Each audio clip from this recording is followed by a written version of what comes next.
राम राम दोस्तों। दोस्तों अपन एक रीजनिंग का अब नया टॉपिक उठा रहे हैं, डाइस पासा।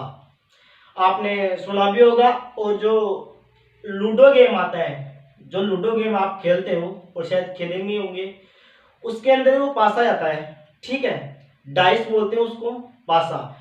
एक ऐसा टॉपिक है रीजनिंग का जिसके अंदर दो तीन या चार क्वेश्चन पूछता है। कम से कम 3 या 4 प्रश्न पूछेगा वो। ठीक है, तो आइए अच्छी तरीके से पढ़ेंगे, आज उसको समझने की कोशिश करेंगे। ठीक है, इसमें मेरी कुछ मैं आपको ट्रिक बताऊंगा, वो ट्रिक आपको यूज करनी है। चाहे उस ट्रिक से आप कोई सी भी बुक से प्रश्न निकाल लेना। ठीक है, आपका उत्तर आराम से निकल जाएगा, लेकिन डाइस को आराम से समझेंगे। ठीक है, डाइस पासा। पासा को अंग्रेजी में क्या बोलते हैं? डाइस बोलते हैं दोस्तों। ठीक है, पासा सबसे पहले तो बोलते किसको है? देखो, दो वर्गों को मिलाकर एक घन का निर्माण किया जाता है। दो वर्गों को मिलाकर एक घन का निर्माण किया जाता है, उसे हम पासे के नाम से जाने जाते हैं। ठीक है, यानी कि दो वर्गों को मिलाकर एक घन का निर्माण करते हैं ना, उसको बोलते हैं पासा। ठीक है, और पासा एक घन की आकृति का ही होता है। यानी कहने का मतलब ये है कि घन की आकृति का होता है, दो वर्गों को मिलाकर एक घन तैयार किया जाता है, और उसी को क्या बोलते हैं? पासा बोलते हैं। ठीक है दोस्तों, ये परिभाषा कोई नहीं पूछता एग्जाम में, लेकिन जो टॉपिक पढ़ रहे हैं अपन, उसके बारे में अपने को पता होना चाहिए कि इसका मतलब क्या होता है। तो मैंने इसको बारे में आपको बता दिया। अब आकृति कैसी बनती है और पासा के प्रश्न कैसे आते हैं वो अपन डिस्कस करते हैं। ठीक है दोस्तों, इसको मैं मिटा देता हूं। देखो, डाइस पासा जो होता है ना, पासा पासा पासा हमेशा दो प्रकार का होता है। कितने प्रकार का? दो प्रकार का होता है। पासा दो प्रकार का होता है। ठीक है, दो प्रकार का। कौन कौन सा? एक तो होता है, पहला होता है साधारण साधारण पासा। कौन सा पासा? साधारण पासा। साधारण पासा, और इसको अंग्रेजी के अंदर बोलते हैं general dice. General general dice. ठीक है, एक तो होता है साधारण पासा, इसको अंग्रेजी में बोलते हैं अपन जनरल डाइस। और दूसरा होता है दोस्तों, दूसरा होता है ना, वो होता है मानक पासा। कौन सा पासा? मानक पासा। दूसरा कौन सा होता है? मानक पासा। और मानक पासा को दोस्तों अंग्रेजी के अंदर बोलते हैं स्टैंडर्ड। STANDARD, standard dice. ठीक है दोस्तों, ये पासा के दो प्रकार होते हैं। ठीक है, साधारण पासा होता है एक तो, और दूसरा होता है मानक पासा। ठीक है दोस्तों, अब बात करते हैं कि साधारण पासा तो कौन सा होता है और मानक पासा कौन सा होता है, इसके बारे में अपन अब डिस्कस करते हैं। ठीक है दोस्तों, चलते हैं आगे। ठीक है,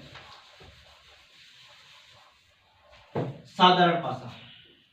ठीक है, पासा किसको बोलते हैं? दो वर्गों को मिलाकर बोलते हैं ना, दो वर्गों को। जैसे मान लो दो वर्गों को मिलाकर एक घन का बनाया जाता है। जैसे ये लो, ये एक घन मिला दिया मैंने, मिला दिया, ये दूसरा ये मिला दिया।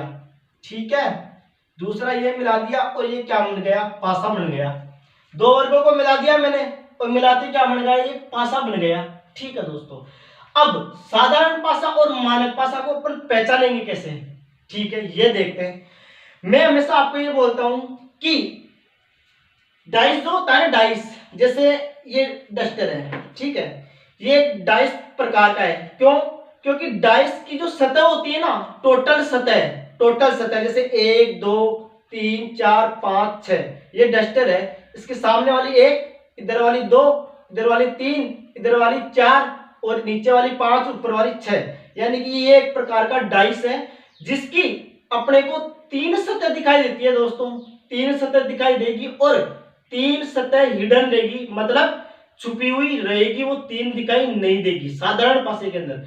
ठीक है दोस्तों, अब जैसे 3 कौन सी देगी आपको? पड़ोसी सतह दिखाई देगी, वो भी साधारण पासा के अंदर आपको जो सतह दिखाई देगी ना, वो पड़ोसी सतह होगी। ठीक है दोस्तों, जैसे 3 सतह दिखाई देगी और 3 छुपी होगी, ये वाली दिखाई देगी आपको, ये वाली दिखाई देगी, ठीक है, और एक ये वाली दिखाई देगी, यानी कि तीनों दिखेगी, ठीक है, ना तो नीचे वाली दिखेगी, ना इधर वाली दिखेगी, ना इधर वाली दिखेगी आपको, यानी कि 3 छुपी हुई होगी और 3 अपने को दिखेगी, ठीक है।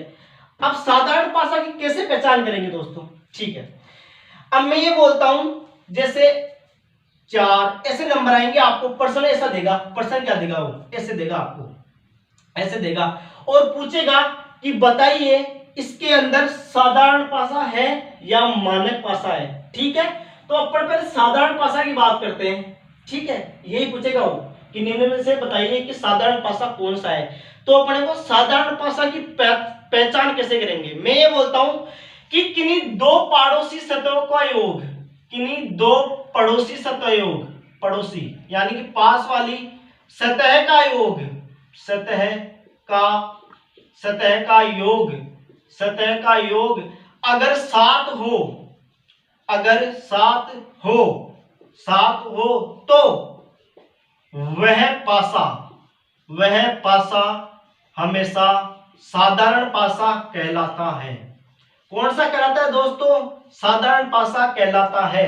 यानी कि दो पड़ोसी सतह का योग अगर 7 हो तो वह पासा कौन सा कहलाएगा, साधारण पासा कहलाएगा, जनरलाइज कहेगा। कैसे, जैसे हमेशा पहले क्लॉकवाइज चलते हैं।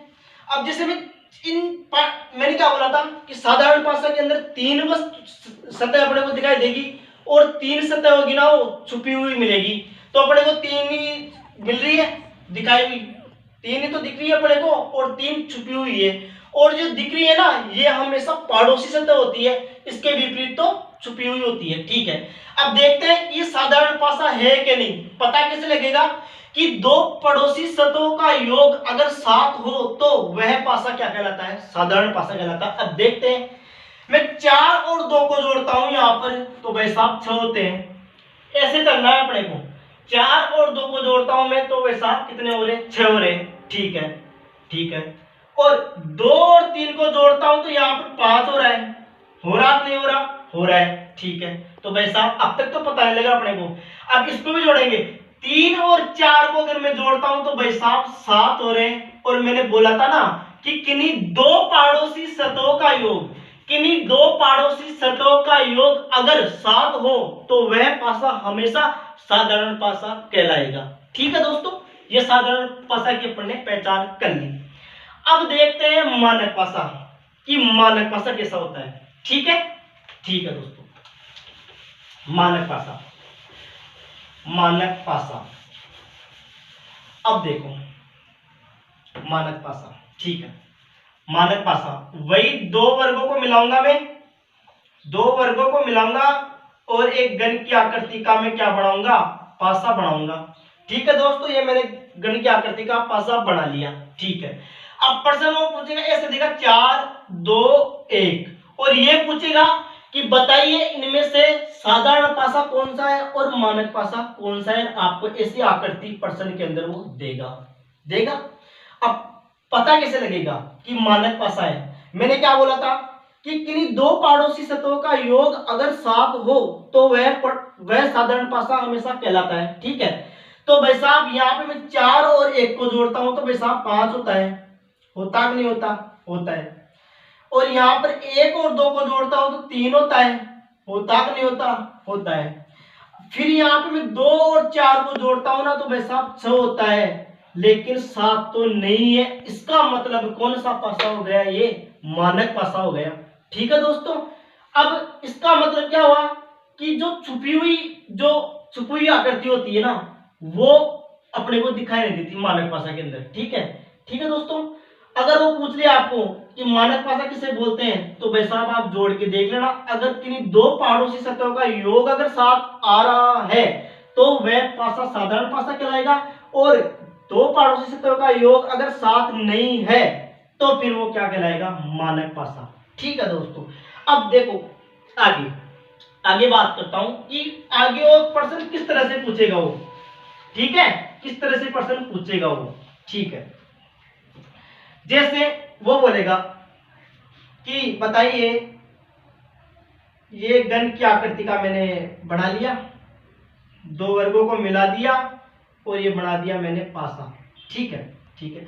अब वो बोलेगा कि दे देगा 4, 2 और 1 दे दिया, ऐसा देगा वो, है ना, चाहे वो कोई सा पासा ऐसा देगा, वो ऐसी आकृति देगा। और वो पूछेगा क्या, वो ऐसे पूछेगा कि बताइए मेरे को इस, ये सब प्रश्न दे देगा और बोलेगा कि बताइए कि इनमें से 4 का विपरीत बताइए, यानी कि 4 का उल्टा बताइए, ये पूछेगा अपने को। ठीक है दोस्तों, ये पूछेगा। अब एक चीज का ध्यान रखना, अपन साधारण पासा का कभी निश्चित आंसर नहीं दे सकते। क्यों नहीं दे सकते? क्यों? क्योंकि इसके अंदर 3 सतही तो अपने को दिखाई देती है, 3 तो छुपी हुई रहती है।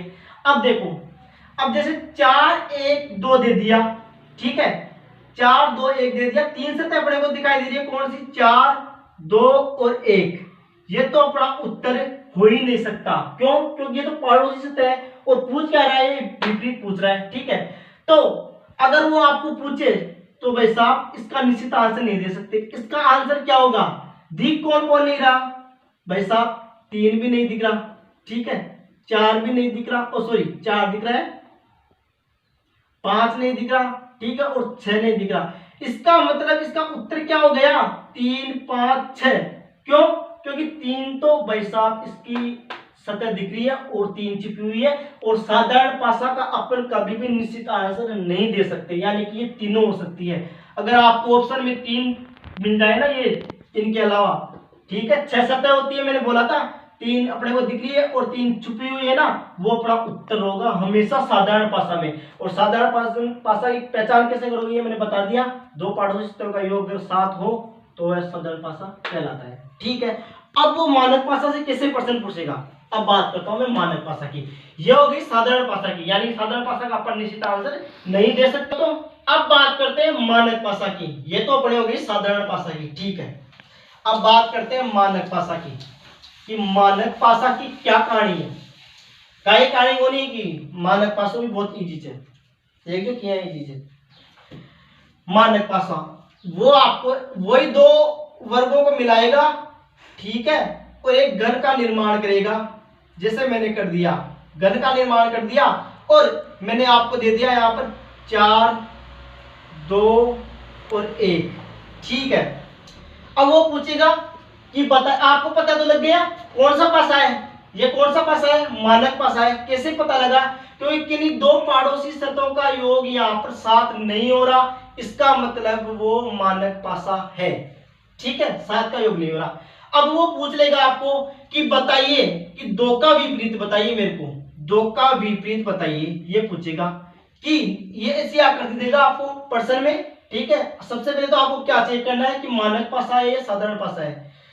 किन्हीं 2 पड़ोसी सतहों का योग 7 नहीं हो रहा, इसका मतलब है मानक पासा है। और पूछेगा आपको तो क्या पूछेगा, वो ये पूछेगा डायरेक्ट कि 2 का विपरीत बताइए मेरे को, 2 का विपरीत बताइए। तो भाई साहब मैं ये कहता हूं कि जो पूछे ना उसको आप 7 में से माइनस कर दो। आप क्या करो, 7 में से 2 को माइनस कर दो। जो पूछ रहा है, जो 2 का विपरीत पूछ रहा है ना, तो 7 में से 2 को अपन माइनस कर दो, और जो आएगा वह क्या होगा? 2 का विपरीत होगा। क्यों होगा? 7 ही क्यों घटाएंगे? क्यों?